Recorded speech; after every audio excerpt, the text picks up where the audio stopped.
listening to the Solar Panel, the Phoenix Sun Show. Good morning and welcome to another edition of the Sun Solar Panel. Thanks for joining us on a Saturday morning. It's bright and early right after a big Suns win on Friday night. And we got my regular co-host. I'm Dave King. We got my regular co-host here, Zona Hoops. Good morning.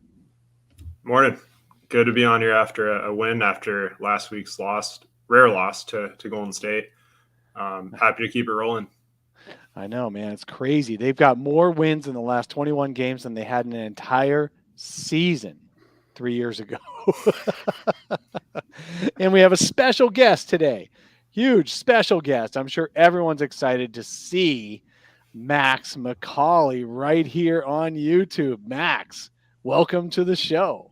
Thank you so much. Thanks for having me, especially in such a fun time for the Suns. It's awesome to come on your show for the first time and talk about them.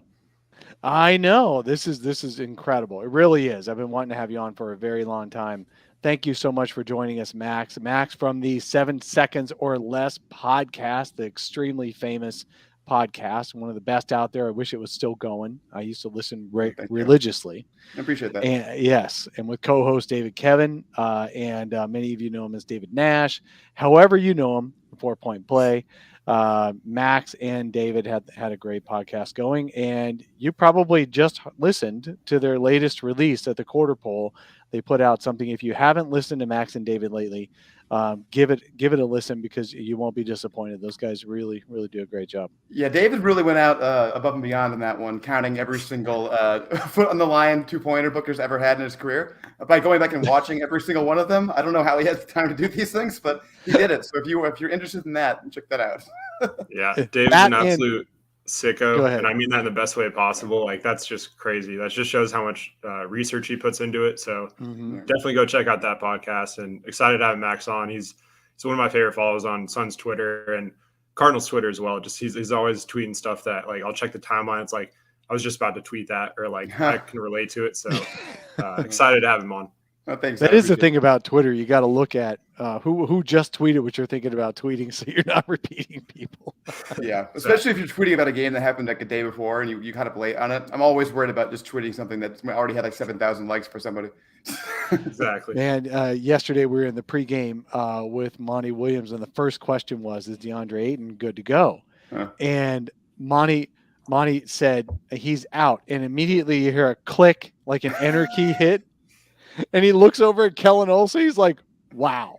He already had it like that. He had it in drafts ready to go. That's funny. And then Dwayne Rankin's just like, oh, man, now I got to think of a different way to say it. Mine will be longer. That's great. Yeah, Monty had some fun with us, how fast people were typing while he was doing his interviews last night. Oh, man. But, it's a good time to be a Suns fan, as you say, Max. Let's recap this past week. Again, thank you all for joining us. Those who got in here bright and early in the comments section, we are happy to have all of you here as well as Max. This is the Suns Solar Panel. Always fresh, always free, and presented by the Basketball Podcast Network.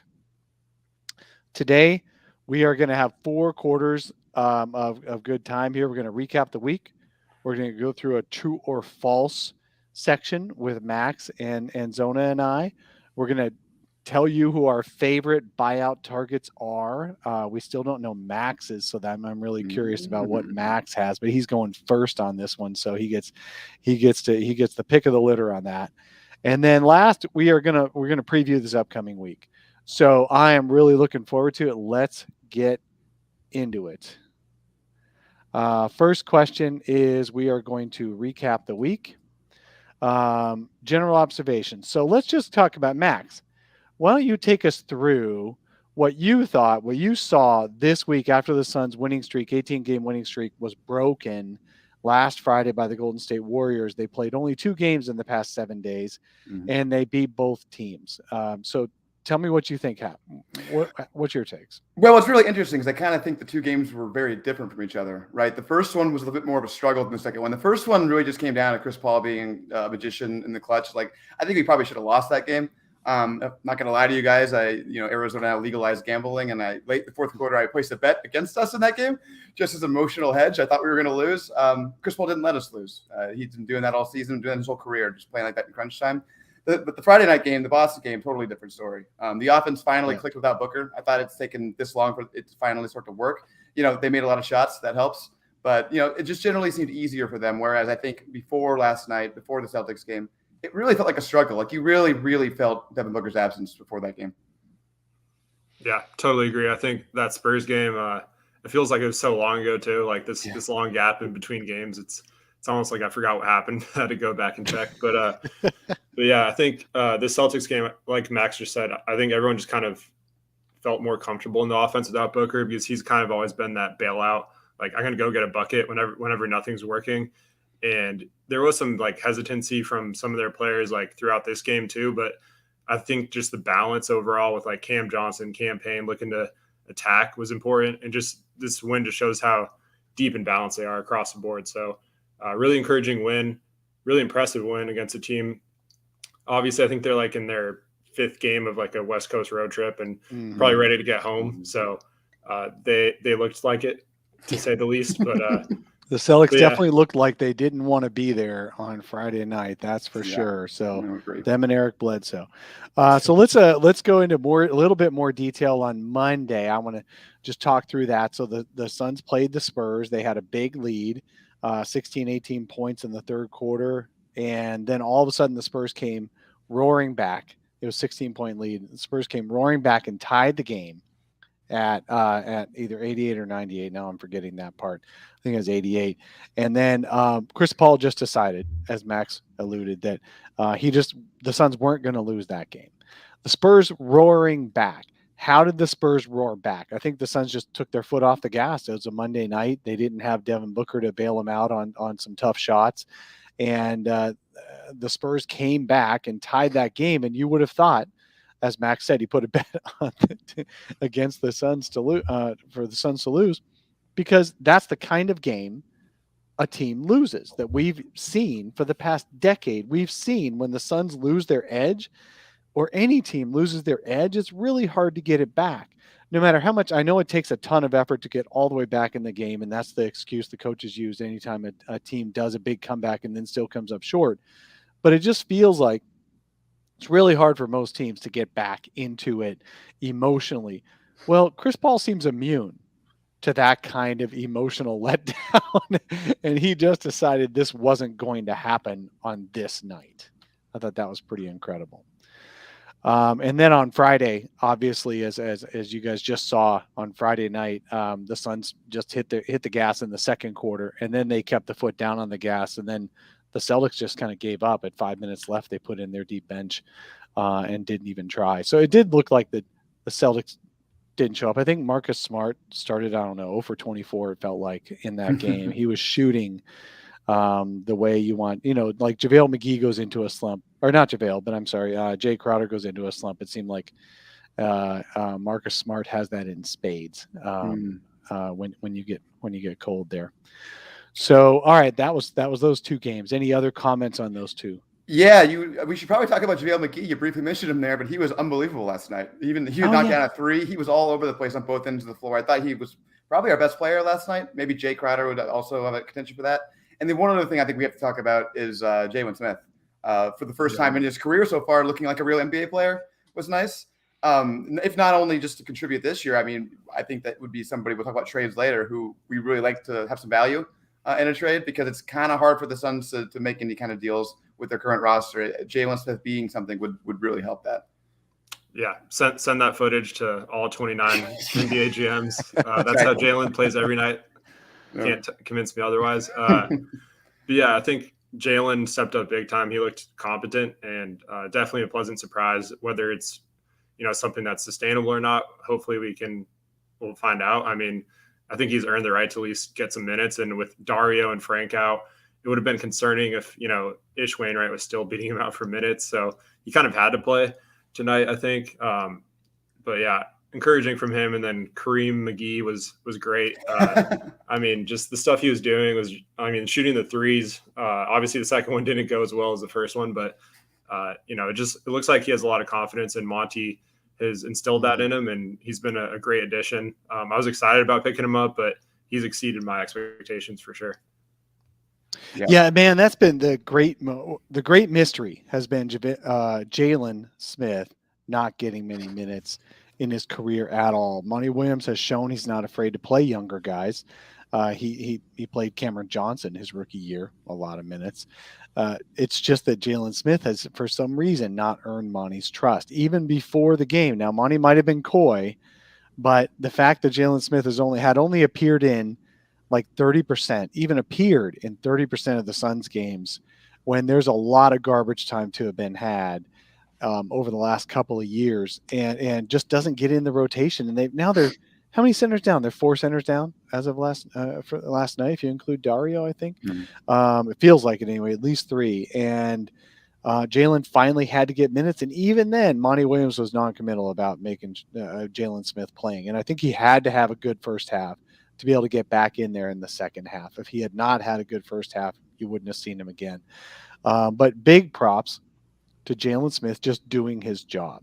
And he got a lot of credit from the team after the game for doing his job, playing hard. Monty Williams, one thing Monty said was that it was nice seeing Jalen Smith be able to hold up on switches defensively. That's where he had been struggling the most.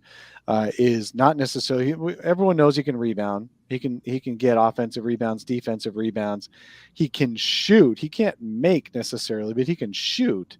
That's all there.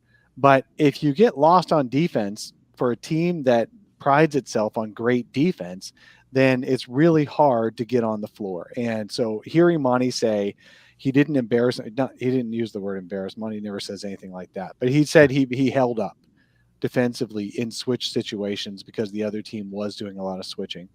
And then your comment on JaVale McThree. Monty Williams was asked, "What'd you think when you saw JaVale hoisting up a 3?" Monty's like, "You don't want to hear what I was thinking."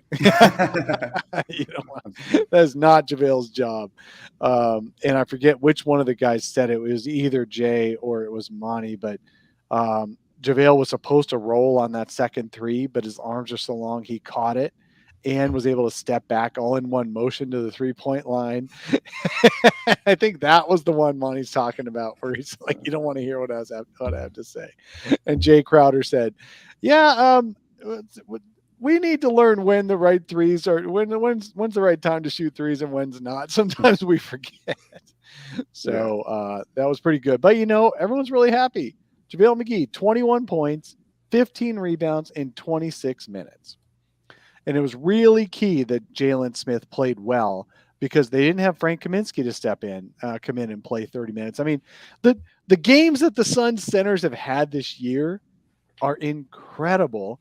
You've got DeAndre Ayton had a 21 and 21 game. You've got JaVale McGee now with a 21 and 15 and a 19 and 14 game in games that DeAndre Ayton missed. You had Frank Kaminsky with a 31-point game where everything he put up without even looking at the rim was going in. And then, of course, now you've got Jalen Smith, who almost had a double-double in a real regular season game. Jalen Smith, how many double-doubles has Jalen Smith had in his career? Who can answer that question? Did he have one against the Spurs in that game last year, like the last game of the season? Was that the one? Yeah, good call. Yeah, that'd be my guess. That was the mop-up game. That was the game that Chris Paul didn't play. Nobody played, basically, in that final game of the season.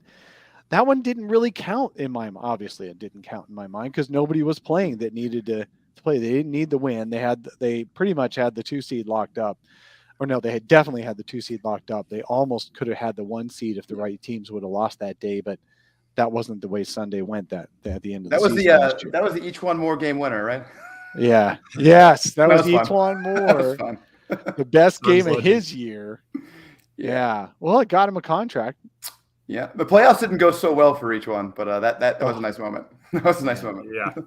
Yeah.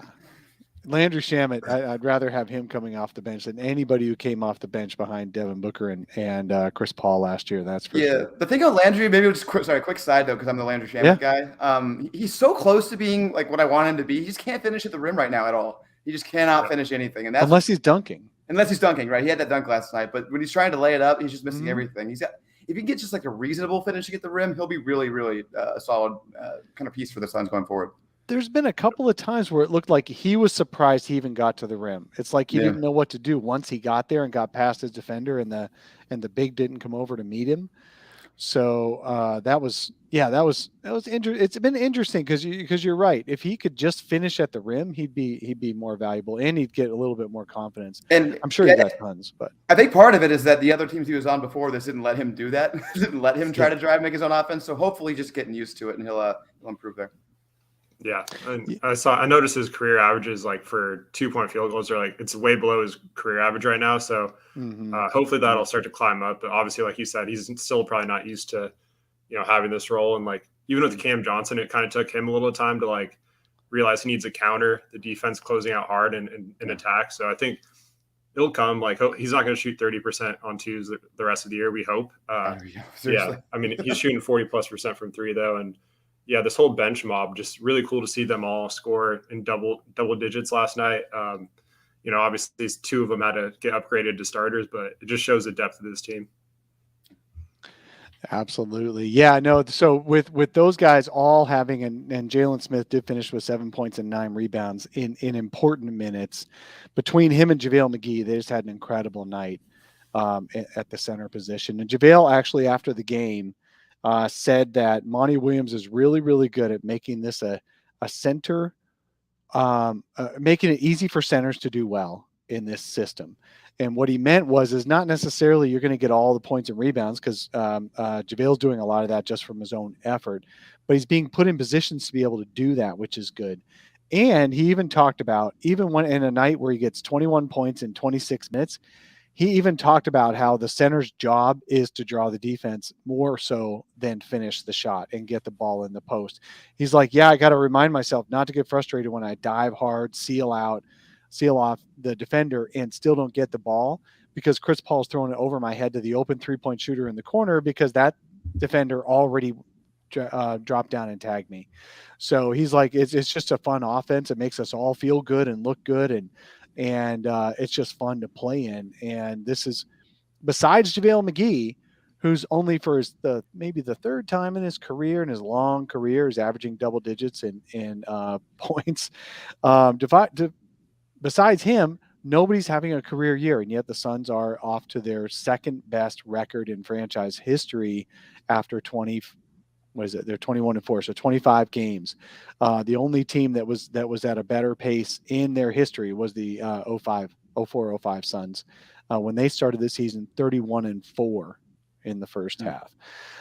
So Suns got to go win another 10 straight games to tie that, and then an 11th to beat them. I'm down. Let's do it. Yeah. There's a question in the chat. Is there any expectation that Booker's going to be back at all in the next week? We haven't gotten any. Every time Monty's asked, he just said he's making progress. He's resting. He's rehabbing.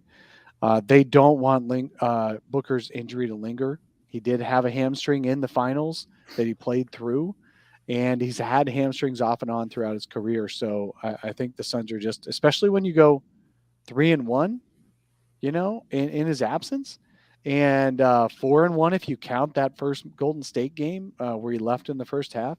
I think they can handle just waiting for Booker to be totally healthy when he comes back. What do you guys think? Do they need Booker back real soon, or what's your take on the Booker thing, Max? So I think not real soon. Although what I'll say is I do think in a hypothetical Warriors-Suns playoff series, home court advantage will matter a lot. It's also starting to look like there's 3 top teams in the West: Phoenix, Golden State, and Utah. And so you will presumably avoid Utah if you're the 1 seed. So I do think it's very important to get the 1 seed. So if they start to lose some games here and Golden State keeps on winning, I could see some urgency start to creep in. Yeah, that's interesting. Yeah. Zona, go ahead.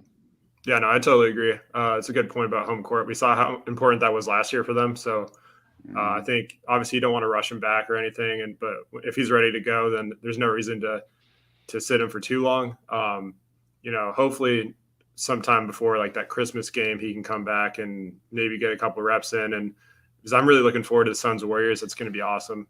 Hopefully both teams are at full strength and Clay is back as well. Yeah, overall, you don't want to rush him. It's a regular season. They're built to win without him for the most part. Like if they're playing against like elite teams, they'll probably have some trouble. But against like these, average or mediocre teams, they're going to be just fine. Yeah, that Warriors Christmas game seems like the outside of his window to return. I don't see him missing that game. Yeah. No, I don't see him missing that game either. And that'd be nice if Klay is back. Klay Thompson's back, as well as Devin Booker, and both teams are as full strength as they've been anyway. I think it'll take Klay a little bit of time to get totally all the way back, but he'll be a great shooter from day one. Yep. That's for sure.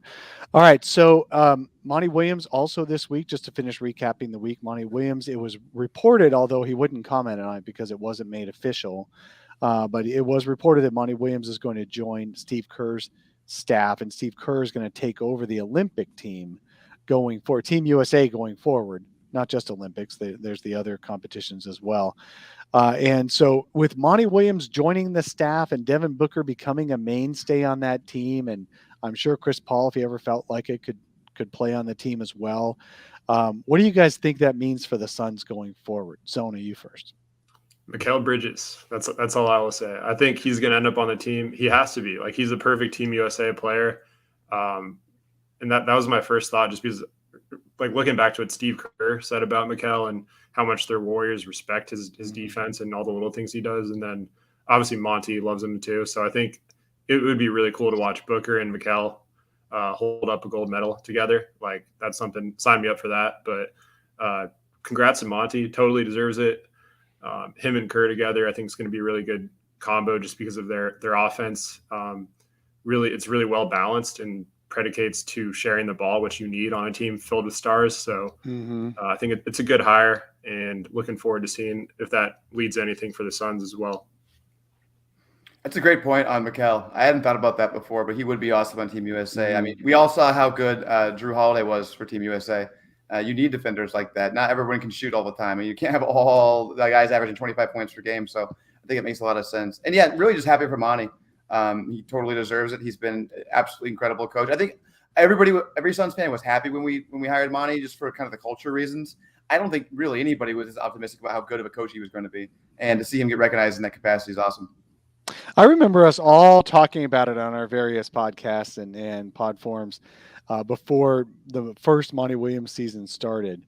And the biggest concern was that he was going to be old school as a coach and not progressive, and that the team his teams were always slow. They weren't great offensively, all these things, all these concerns. And I think it's really interesting how Monty has completely evolved as a coach to become a strength in terms of being progressive than a weakness. I thought that's been incredible.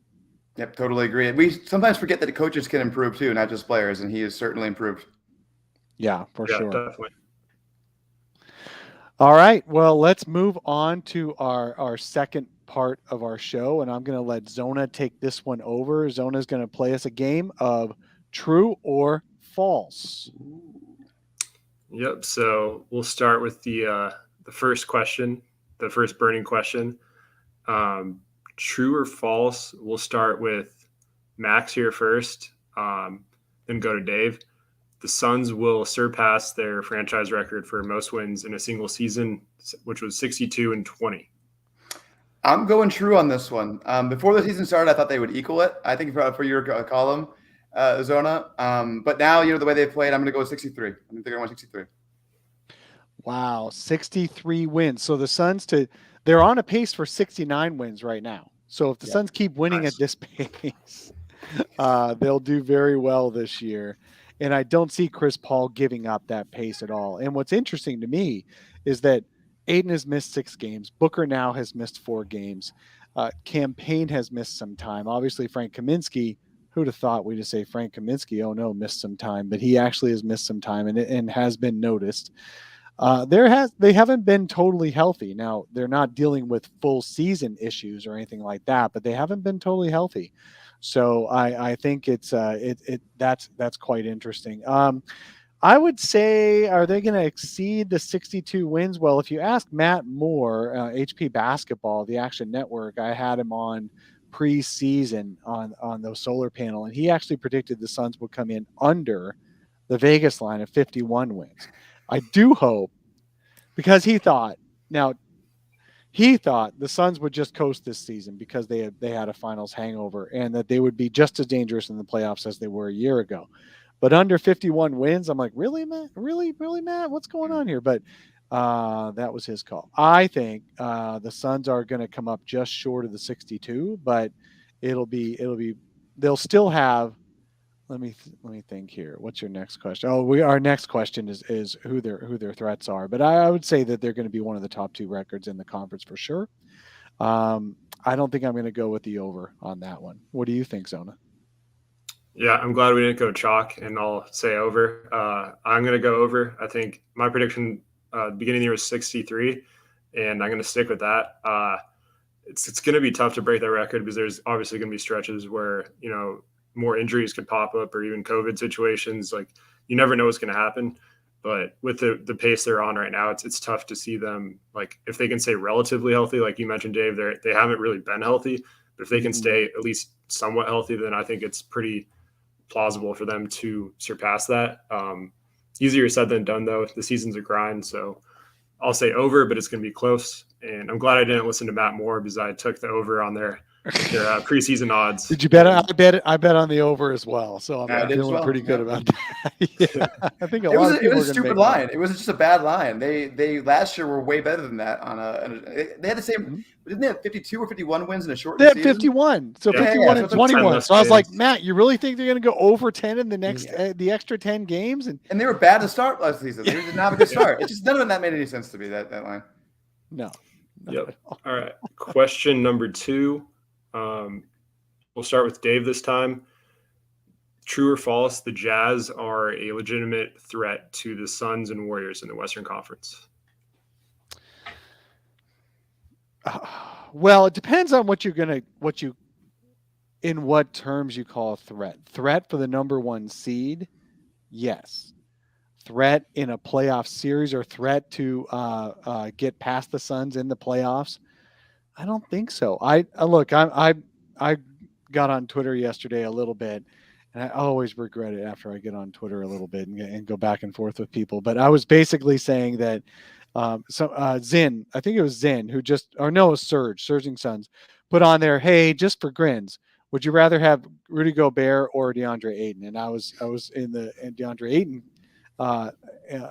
in the DeAndre Ayton camp because I think he's more playable in the playoffs. And I'm not saying Gobert gets exposed. What I'm saying is he has just enough limitations to where the Jazz have struggled to get past the second round in the playoffs. And the Suns have already proven, Ayton has already proven he can help you get past the second round of the playoffs. So why would you switch that out? So that was basically what I was saying. Both offense and defense versatility. I would take Ayton over Rudy Gobert. So are the Jazz a legitimate threat to pass the Suns and make the finals ahead of the Suns? No, that's my false. What do you say, Max? Yeah, I think it's a really good question. I think a lot of it comes down to, like what you said, what do you mean by legitimate threat? I do think we could lose a series against them. I think it's definitely conceivable. So I guess in that capacity, it's certainly a legitimate threat, but I wouldn't expect it to happen. I would certainly favor us. And yeah, the Gobert thing's interesting because I do think his value is lessened, particularly in the Jazz system in the playoffs, because their perimeter defenders get exposed, and it's hard for any big to cover up for that. So I think, this was a point that the Timeline guys made on the KOC podcast, which was great. It was really, really good. And the point was basically like defensive player of the years are always big men because people just kind of assume big men have the most value. But, what happens in the playoffs with Rudy Gobert, the best big defender apparently gets totally neutralized because his perimeter defenders can't do anything. So maybe perimeter defenders are a little more important than we give them credit for. So I do think because the Jazz's defensive system, I think, is weaker than the Suns and less flexible than the Suns, I think that they would beat us. I would be very confident in a series like that. But because I think we could lose, if Mitchell goes crazy, something like that, I guess I'd say true technically to them being a legitimate threat. Yeah, no, that's a good point. I'm going to go true as well, but with the caveat that you just mentioned, that I think at full strength, the Suns have a better defense and their wings specifically, just looking at like the Jazz roster, that's where the biggest gap is between them and the Suns. And like you mentioned, the perimeter defense that, funnels, the offense into the big guy is like where the Suns have a huge advantage. So yeah, it's tough for me to see the Jazz beating a full strength Suns team in a 7-game series. I definitely think there's going to be games where they could get hot and shoot, 40, 50% from three. And, Donovan Mitchell goes, crazy and wins them a few games. But so I think Suns Jazz would probably go 6 or 7 games. I would pick the Suns, but they're right there. And I think you can't sleep on them. I know a lot of Suns fans don't like the Jazz for several reasons, but they're What's definitely they're What's definitely they're a good team though. And I think they're kind of similar in the sense that no one really talks about them being good. Like they're just kind of that boring, like we're just going to turn out, 50 plus wins year after year and then get in the playoffs, and they haven't been able to break through that wall. So that's the discussion on them is going to be that way until they do make it to the finals. So yeah, I'd have to say they are contenders, but not someone that I'm truly scared of, like a Golden State at full strength. Yeah, that's a great segue. I just posted a comment from Nicholas Blackiston in our chat. Jazz are in big trouble against Golden State for this reason. So that I'll ask this question, Max. Who's a bigger threat to Golden State, the Suns or the Jazz? Oh, I think we are for sure. I think Nicholas is hitting on something strong. I think it's a bad matchup for Utah. Really bad, yeah. I think they would, the Gobert's defensive, what he does in that system, it's particularly bad at stopping somebody like Steph Curry, I think. They're just not built for that. I think that they would kind of get blitzed in a series like that, which is another reason why I want the Suns to get the 1 seed so we can watch that happen and just let those two battle it out. Yeah, let those two battle it out in the second and third, and then the Suns get to probably play currently against Memphis. Yeah, I'll take that. in the semis. That'd be great. Okay. All right. Let's move on to question number 3. This one, on the surface, you'd probably think it's a no-brainer, but there is a thing called the buyout market in free agency, so you never know. True or false? We'll start with Max. The Suns will make a trade, this season. I'm going with true. As you alluded to, there's a chance they don't because they can upgrade in a different way. But I think this season, this has got to be an all-out season. They're so good. They are clearly better than they were last year. They are clearly on pace to be one of the teams that has a chance to actually win it. I think James Jones will recognize that. I think he will make a trade with some actual value going out. Yeah, so some actual value going out. That's interesting. Last year, Jones made a trade in season, but it wasn't value going out. It was cash for Torrey Craig. And really, since the Suns started winning, he hasn't really made an in-season trade to mess up the chemistry. So I wonder if he's one of those guys who, like Golden State, until this past year, never made a trade during in the mid-season of any of their finals runs. They just stayed with the team they had. They kept the chemistry the way it was, and they just pushed through. And so I'm actually I'm skeptical of the trading value part, but I'm curious, Max, give me a little bit more of what you think value is? Like, what kind of guy in our current rotation do you see the Suns maybe sending out for someone to fill a gap for the Suns? What do you think? So that's a good distinction to make because I'm not necessarily sure it would be somebody from a rotation. I'm thinking more, I think they mentioned in the Low Post podcast the other day that package everyone talks about with Dario, Jaylen Smith, and a first-round pick. That's kind of the value I'm talking about. If Jaylen plays himself during while DeAndre Ayton's got a cold, plays himself into value on the trade market, I'll take that any day. Yeah. I think that's much more likely. I think the Suns are just waiting for the Dario, Jaylen, and a second-round pick combo actually working for someone that for a player that fits. And in the next section, I know Zona has that as target, so I won't go any further on that. I think if Jones makes a trade, it's for an additional guy, not to send out any guys in our current rotation. That's my guess. I agree. Yeah, I'll say true as well. I think, like Max said, Jones is going to take advantage of this window. It's not too often that you're a title contender, so you have to maximize your chances of winning. And I think he's probably kicking himself for not adding McGee. And McGee talked about it last night, just before the playoffs run last year, because they could have used that different type of big, especially once Dario went out. So, I'm going to go true. I think I don't think it's going to be anything crazy, no blockbusters. Like I saw someone say Sabonis in the comments. Like, no, that's not going to happen. Jalen Smith for Sabonis. I would do that. Yeah. I hope that person is Indiana's general manager in the comments. and they make it work salary cap wise. Sure. Yeah, let's do it.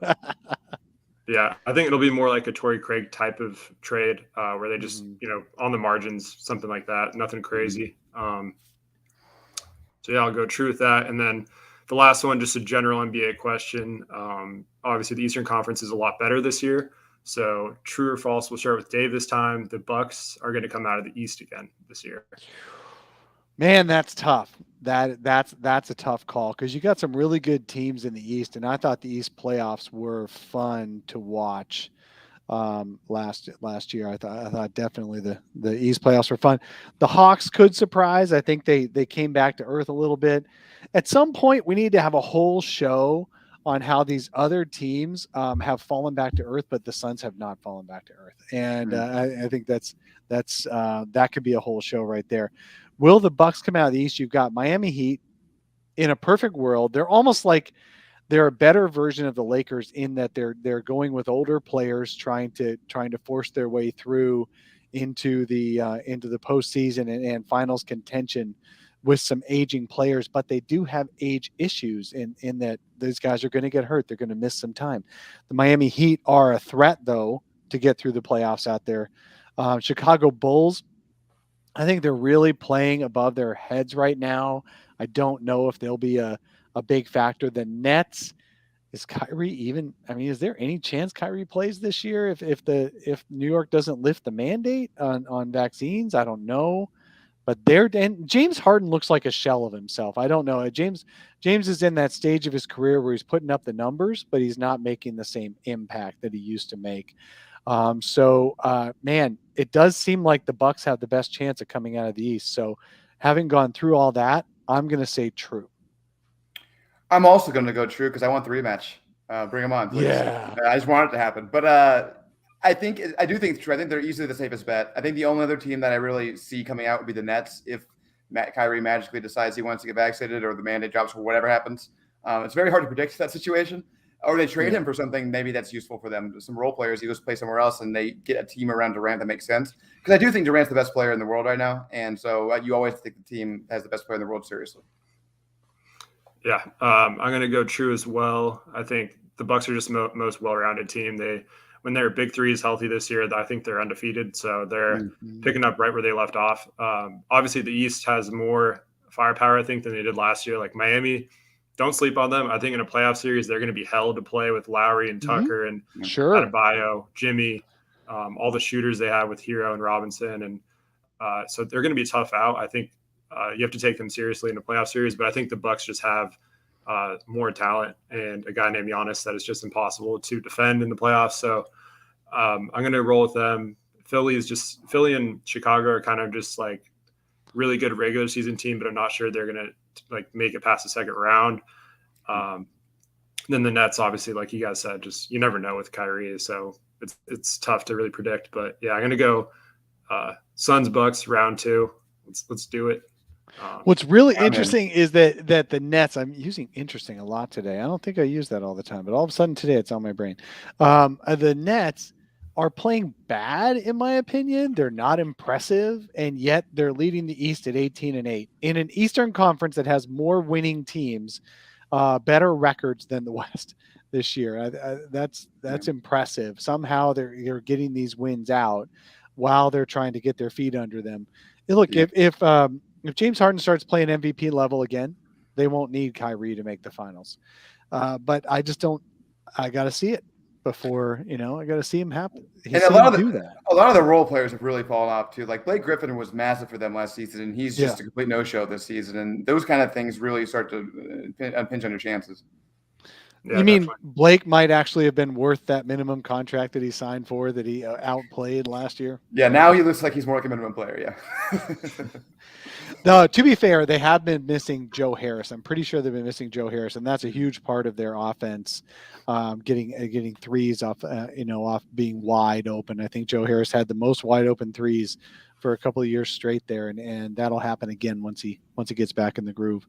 Yeah. But then again, the Bucks. I was just going to say their issue is defense, though. I think right now, just like that team is just so easy to score on. Like you could hunt like half their roster, so it's pretty tough. Like, I mean, Durant is the best player in the world right now. He's impossible to defend, but there's only so much you can do if you can't guard anyone. Yep. Rounding back to the Bucks real quick, they don't even have Dante DiVincenzo back. Now, he's not like a great player, but he's similar to a McCauley for them. Not as good as McCauley, but he's got that kind of, he does a lot of things. He plays really good defense. He hits the threes. He can create offense. They were using Pat Connaughton in that role last year in the finals. And if they've got Dante DiVincenzo back, they'll be even better. And once Bud decided it was okay to start playing Giannis 40 minutes a game in the playoffs, it was just, as long as he stayed healthy, it was okay. So that's going to be a tough out, and I'd like to see them again. JaVale McGee did say last night, unprompted in the post game after he had his huge game, he's like, man, if the Suns had traded for me instead of Denver, we would have won the finals. You might be right about that. Yeah. All right, let's move on. We're going to move on to our third part of the show. This is the part everybody just salivates over. So let's get right into it. Zona, take us into the third part of the show. All right, so we're going to just go through one by one and just list our top favorite buyout or trade target. It could be either one. It's hard to predict who's going to be bought out. So I think we'll just kind of stick with, let's just assume they'll have to trade for them, but if they can get them in a buyout, great. We'll start with Max's guy here. And you're excluding Thad Young from this, right? Oh yeah, because we've talked so much about that horse to death, and I feel like it's just been talked about so much that it feels like it's not going to happen at this point. But yeah, we'll exclude Thad, and we'll let Max kick it off. Yeah, so mine would be a little bit of a risk. He's an expiring player, but he hasn't played particularly well this season and so much last season either. It's Robert Covington, who was a huge acquisition by Portland 2 summers ago when they traded, I think, 2 first-round picks to get him from Houston. He's a player who's there's a ton of playoff experience. He's obviously a 3-and-D wing. He can really kind of play back up forward a little bit too and rebound. He was rebounding really well for Houston when he was playing there. He makes about $13 million, so you'd have to trade probably Dario plus maybe Jaywen Smith or something for him. But Portland's blowing everything up. I could easily see him being available. Again, he hasn't played particularly well this season or last season, so you'd be taking a bit of a risk that a change of scenery would help him. But I think it's a risk worth taking, given that the Sun system does seem to rehabilitate guys, and I think he's somebody who, if he can get back to his Houston form, would really, really help this team. Yeah, I like that. I know a lot of Suns Twitter was kind of down on that idea just because he's having a down season, but I think it's important to realize what he's going to look like here, and team context matters so much. And if you can plug him in that Jay Crowder, it's like having a Jay Crowder on the floor at all times, where I think he's a better team defender in terms of blowing stuff up. And Portland just kind of has the wrong idea of what he is. He's not a on-ball defensive stopper. He's more of just a glue guy that helps. Roamer on the back, exactly. Back line. Yeah, he'd be a better version of Torrey Craig is what you hope for, right? That's what I was just going to say, Max. Mm-hmm. Slightly bigger. He's actually 6'9", although people don't realize that. I think he's slightly bigger than Torrey Craig. He would be that extra big man basically in the forward rotation, and he can make low to mid 30s on threes. So he's a little bit better Torrey Craig. I'd still play Jay Crowder over him, but definitely yes. That would be a great ad. Fabio in the chat says Larry Nance Jr. What was interesting here, obviously, Larry Nance Jr. would be a nice fit as well. Very, very nice fit for the Suns. He can do a little bit of everything himself. But what's really interesting, he's having a bad year in Portland. I just did a comp of all the players. Zona posted an article on Bright Side of the Sun this week, brightsideofthesun.com this week, where he listed out his top buyout trade targets. And I pulled up those guys. And when I compared Justin Holiday, Kenrich Williams, Robert Covington, Larry Nance, and Torrey Craig side by side in a comparison, Larry Nance actually is not. I didn't realize how bad a season Larry Nance is having. Basically, in 29 games, he hasn't started a game. He's playing 20 minutes a game, and he's only averaging 6.2 points. Have you guys seen much of Larry Nance? Have you had any thoughts about him this year? I'll let you take it, Zona. Yeah, I think it's just kind of goes back to Portland just being a mess. That team is just, they don't really have an identity, and Nance is more of a complimentary guy. Same with Rocco. So they're guys that are in roles that they're probably not suited for. And I think obviously in Cleveland, like Nance, even in there, like they had a clear cut defined role for him, and he really excelled at it. And I think his defense is great. So while it's easy to kind of look at them like underachieving and kind of sour on that a little bit, I think you just have to really just purely look at how they're getting a look in Phoenix's system. So I'd be happy with either of those two. I'm sure it's going to be a steep price for Nance too, just because of like both him and Rocco, they paid a lot for. So I'm sure they'd probably get outbid by other teams, but I would be happy with either one of those guys.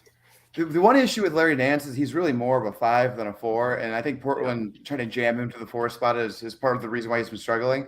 And with the emergence of JaVale McGee playing as well as he is, I don't think we wanted to displace him. He's outplaying Larry Nance significantly. So I think that's one issue with acquiring Nance.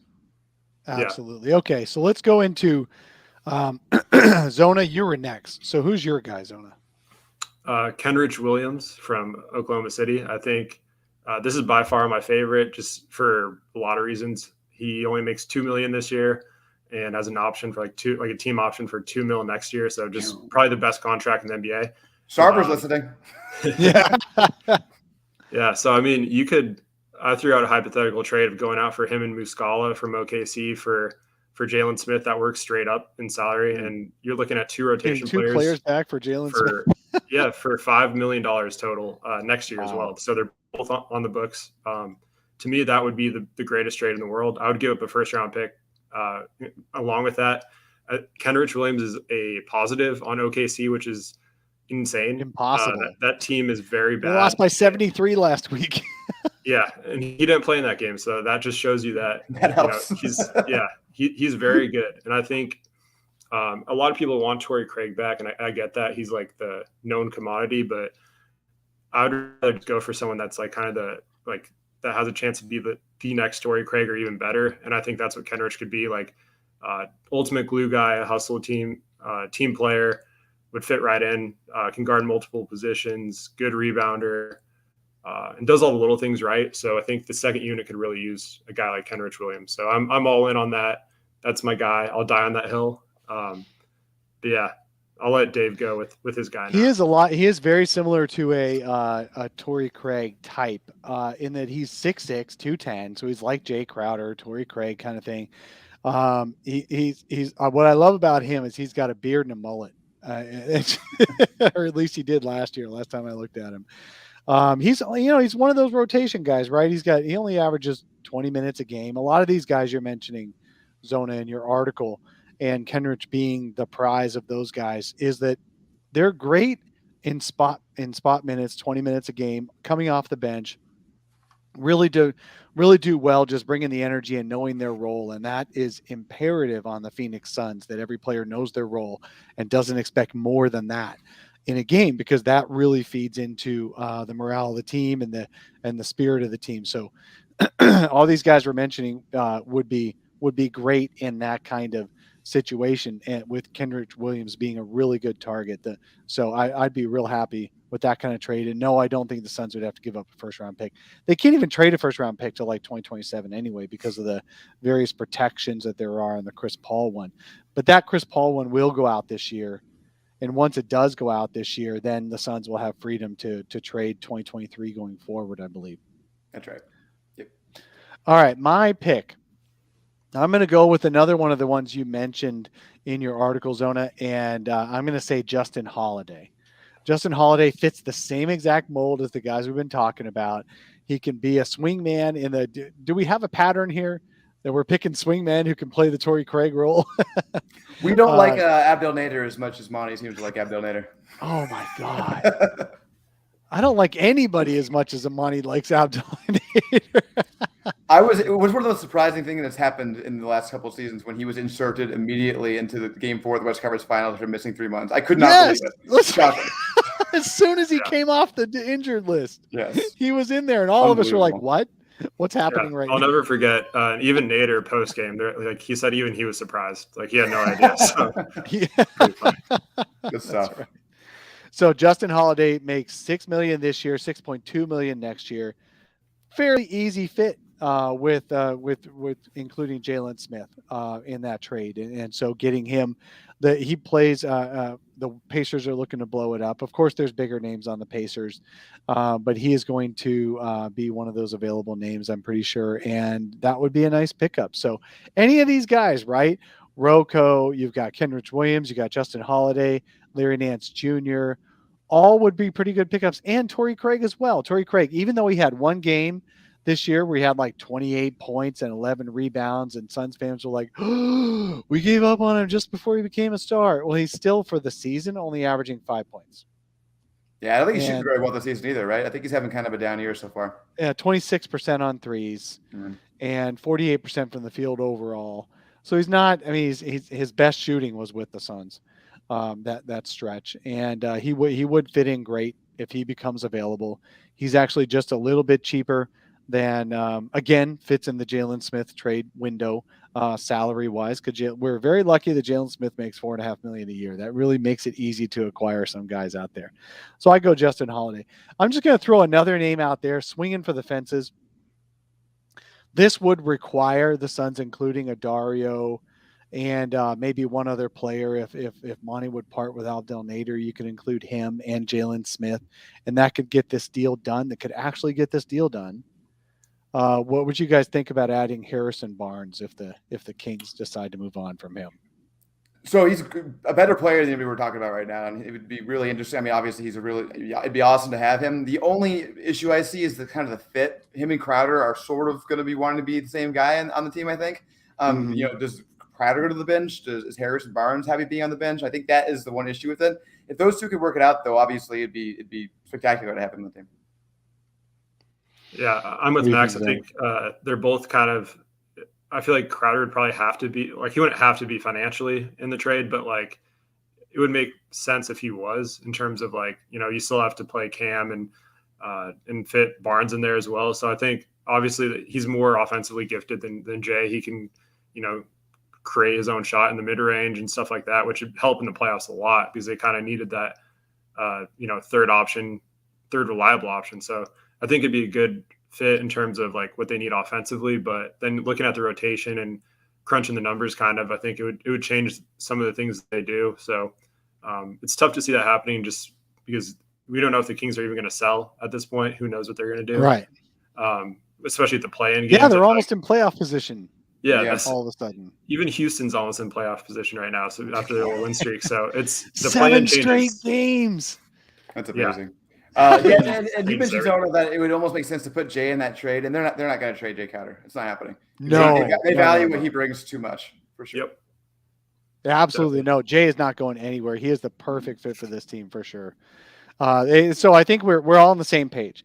It should be a swing man with a little bit of size, so he could alternate with Jay Crowder, behind Jay Crowder in that mini big man role.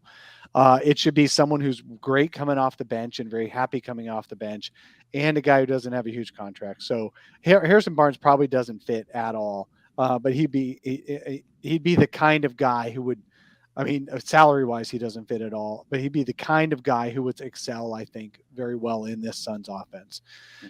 So yeah, there's a lot of options out there. Just a matter of who wants to take the Jalen Smith trade package. That's really key. And the key to that is getting Jalen Smith more minutes so he can look like he did Friday night every single time. And then teams who are going on a rebuild are going to want to bring him in. All right. So that was our buyout and trade targets. Let's look in the chat real quick to see what other people have asked about. Chetty Osman for the Cavs. I don't see the Cavs trading him away. They're actually fighting for a playoff spot this year with Ricky Rubio coming off the bench for them behind Darius Garland. Yeah, the Cavs are really good. Yeah, the Cavs the most are great. Shocking thing this season, I think. I like their players, but seeing it all come together and working has been awesome. That team's a playoff team. They've had an insanely hard schedule so far and still are keeping their heads above water in the East. I could expect they could be a top 4 seed potentially. Who knows? Evan Mobley is a stud right away. Oh, man, he is so good. Evan Mobley is so good. Yeah, I asked Kevin O'Connor, the friend of the Timeline guys, but I asked him about Evan Mobley before the draft because I didn't know much about him, and he's like, oh, yeah, he's better than just about anybody who's been drafted in the past few years as far as big men. And he was absolutely right. Even as a rookie, Evan Mobley is really, really looking good. He just needs to add a little bit of bulk so he can handle the size of some teams. Another person asked, Allie asked about Mo Wagner. Have you guys seen much about him or have any thoughts about Mo Wagner? I think he likes playing with his brother in Orlando, right? I don't want to break him up. It's like the Morris twins. Franz looked terrible in preseason as a rookie, and he's been great actually playing real NBA games. So, yeah, let's keep those two together. Yeah, okay. I don't think anybody else asked. Obviously, there's Torrey Craig love. People just want to bring back Langston Galloway was mentioned as someone to bring back. That doesn't fit with the team, guys. We have way too many guards right now. No, but Torrey Craig, yes, I think it is totally fair to want him back. He was awesome for us last year. He fits the role we're talking about, so I would be more than happy with him. Yeah, I saw a lot of people pointing to his Twitter account still being like Sun stuff and all that. And that dude hasn't been on Twitter in like over a year. Like he just probably just set that. He probably forgot. On the Sun. Yeah, I'm sure. So. Twitter account. He's a smart person. He avoids Twitter. That's what smart people do. Smart people avoid Twitter. Yeah, we'll be on there as soon as the show's over. Yep. We're not smart people. That's right. All right. Well, thank you so much for that section. Let's see. So let's preview next week, and then we'll wrap this thing up.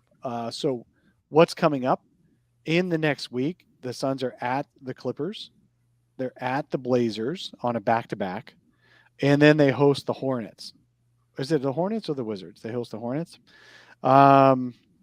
So what do you guys think the Suns are going to do over this next week of games?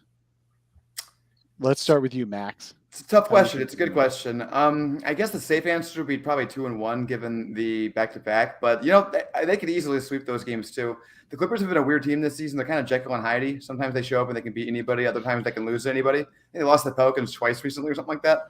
And then the Blazers are just in a total tailspin right now. They're a tire fire. So I think that's even though it's like a night back-to-back, it's a decent chance to win.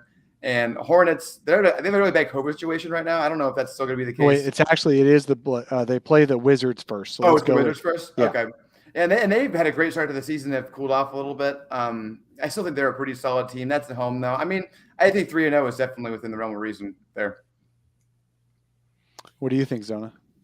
Yeah, I agree. I think Portland and LA, like beginning of the season, you look at that back-to-back and you're kind of terrified of that a little bit, just given how many games they've played leading up to it in such a short stretch. But with all the injuries and, the Clippers kind of being hit or miss, to me, I think they can take those two back to back, hopefully. But without Booker, it also changes the equation. So I think this is the first time they played the Clippers this year. So they're going to want that revenge from the playoffs. So you could see a very motivated Clippers team. Good point. So that could be a tough one, but I think they're going to find a way. But they also have Eric Bledsoe, who's immune to motivation.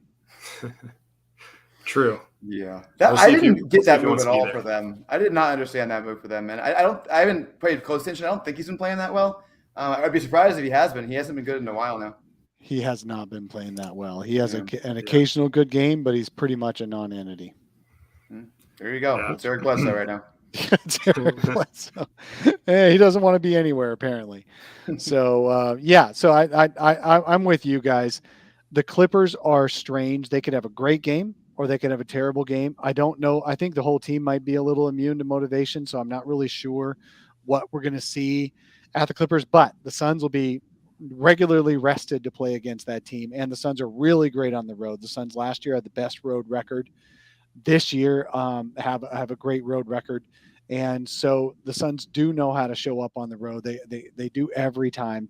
At the Blazers, like you guys say, the Blazers are a tire fire lately. It's possible they'll play real well, but it's unlikely. I mean, the Suns lost to the Blazers in opening week, and so the Suns are not going to take that game lightly just simply because they know the Blazers blew them out in Portland in opening week. So I think the Suns are going to take that seriously. And same situation too, right? Wasn't that the second night of a back-to-back on the road? It was. Why are all our Blazers games second night back-to-backs on the road? You know what's funny is for years it was the Clippers who were always the second night of a back-to-back, and the Suns were crap, and the Clippers were good, and it would turn out to be a 30-point Clippers win. I do recall that. And now I'm happy being the good team. Taking, the Suns are actually pretty good on the second night of back-to-backs. They had that problem in opening week, but they've been very good and which is strange. You would think with a Chris Paul led team, they'd be worse. But they're actually very good on the second night of back-to-backs. And then home against the Wizards, like you guys say, they're falling off a little bit. They're still high up in that playoff picture in the East. They still have a very good winning record. Montrezl Harrell, Kyle Kuzma have been really good for that team this year. And they're definitely a threat. But the Suns are back at home, and the Suns are on a 12-game home winning streak. So I really feel like I'm going to be the optimistic one, and I'm going to say 3-0. Usually I predict a loss, and that way I feel better about myself when they actually when they win. Then it's just a pleasant surprise. But I'm going to predict 3-0 this week. That's my guess. Who's your favorite league pass team to watch? Non-Suns. Here's a non-Suns question, Max. Who are you watching more than any other team besides the Suns? I love watching the Charlotte Hornets. They're so fun to watch. I love LaMelo Ball. LaMelo Ball is just fantastic. He does things that nobody else in the league really does. He attempts certain passes that are just outlandish.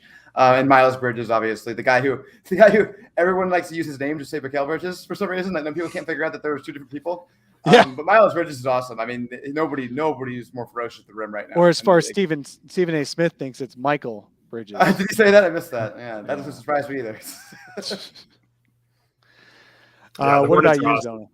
The Hornets are awesome. Their broadcast team is great too, just yelling at everything, and just makes it really interesting. My pick will also be out east. We talked about them a little bit earlier. Just the Cavs. I think they've just been awesome. Like Darius Garland, the leap he's made has been incredible.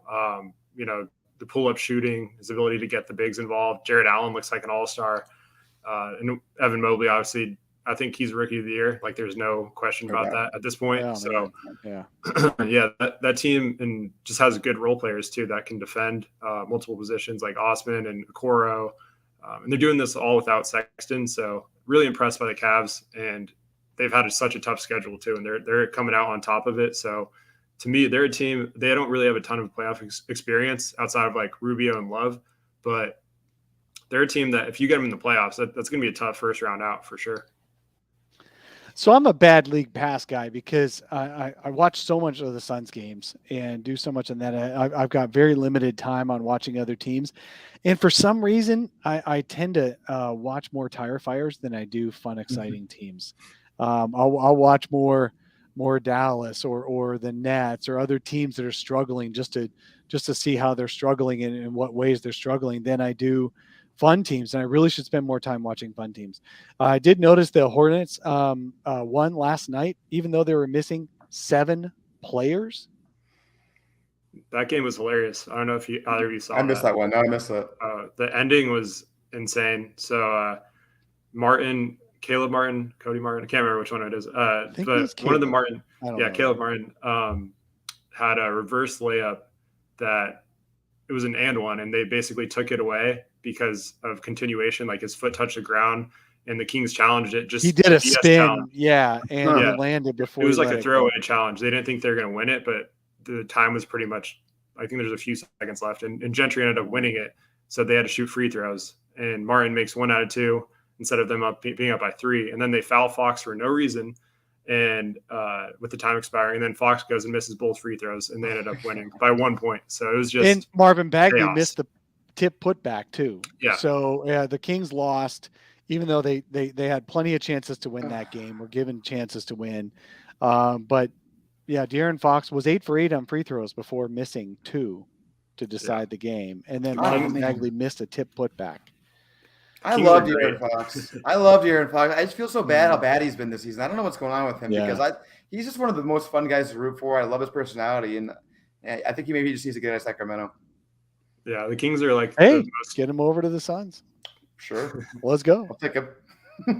Chris Paul's heir. But yeah, I think the Kings are the most hilarious team to watch just because they find the most impressive ways to like lose games that I've ever seen. So it's like Pac-12 after dark in the NBA. It's great.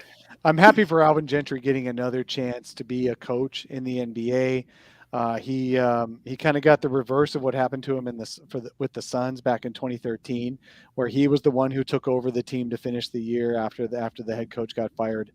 that started the year. Luke Walton should have been gone a long time ago.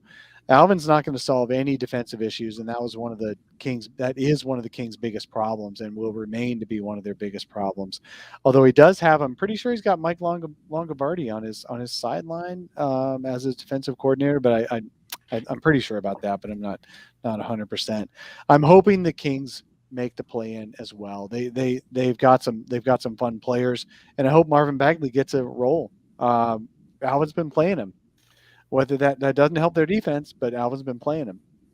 And so good for the Kings. I hope they become a better story. But man, last night losing on the last seconds to the Hornets, who were missing 7 players, including LaMelo Ball. So they weren't as fun to watch in that game as they normally would be. All right, so let's go. One last question before I let you guys go. Thank you so much for staying this long, Max. I really appreciate it. It's not really a question; it's just a comment on other podcasts. The Timeline guys, Mike and Sam, they went on a podcast, and you can see their faces. So you're seeing Max's face right here on our YouTube right now, and you can watch this anytime. So now you know what Max looks like.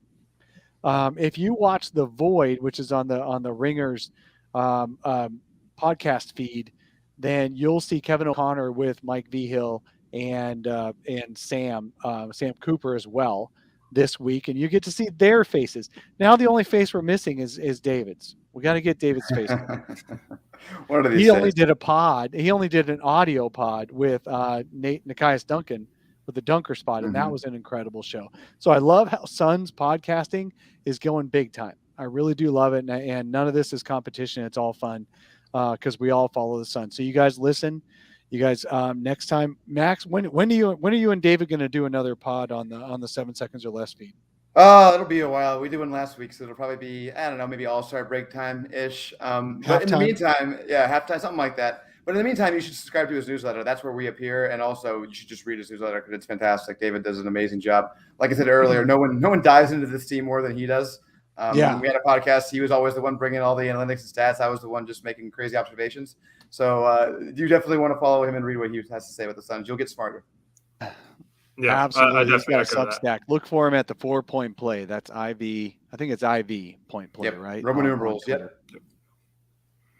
Yeah, it's cool to see all these Suns podcasts, getting love from the national folks. Just back when this team was bad, no one really cared about us. Right. Now it's just like the people that stuck it out are getting their credit where it's due. So it's cool to see that for sure. Good times. All right. So Max, tell us where they can find you on Twitter. Yeah, I'm at Max MCC11. I tweet like Brandon said, not only about the Suns but the Cardinals quite a bit. Who are also having an amazing season. It's a great time to be an Arizona sports fan. Mm-hmm. Zona, where can we find you? Just at Zona Hoops _ on Twitter. Find myself at Brightside of the Sun and zonahoops.com. And hopefully Cardinals can get another win. We got Monday night coming up, so it's a big one. Big game against LA. Basically win the division. Absolutely. Yep. The Cardinals have the best record in the NBA almost, or I'm sorry, NFL. They do. They have the best record. Best record in the NFL. Suns are tied for the best record in the NBA. It is a great time to be an Arizona sports fan. We won't talk about the Coyotes or Diamondbacks for the moment, but those two teams are really great. I'm Dave King. You can find me at Dave King NBA on Twitter. You can find my writing and Zona's writing on brightsideofthesun.com. Max, if you ever want to write, let me know. I'll give you a form to do it. I write a little too much for my day job, so I may think I'll pass on that one. Yep, no problem. But if you ever get the itch, you can do a guest spot, whatever you want. And Zona's got his own site too, zonahoops.com. You pick one, and we'd love to host you. You can find me and Zona at brightsideofthesun.com. You can find Zona his writing on zonahoops.com. And obviously you can find this podcast feed. If you do the actual podcast feed on your podcast apps, then you'll get our midweek episodes as well. Thank you everybody so much for joining us today. Really appreciate it. And I hope you all have a good week of watching great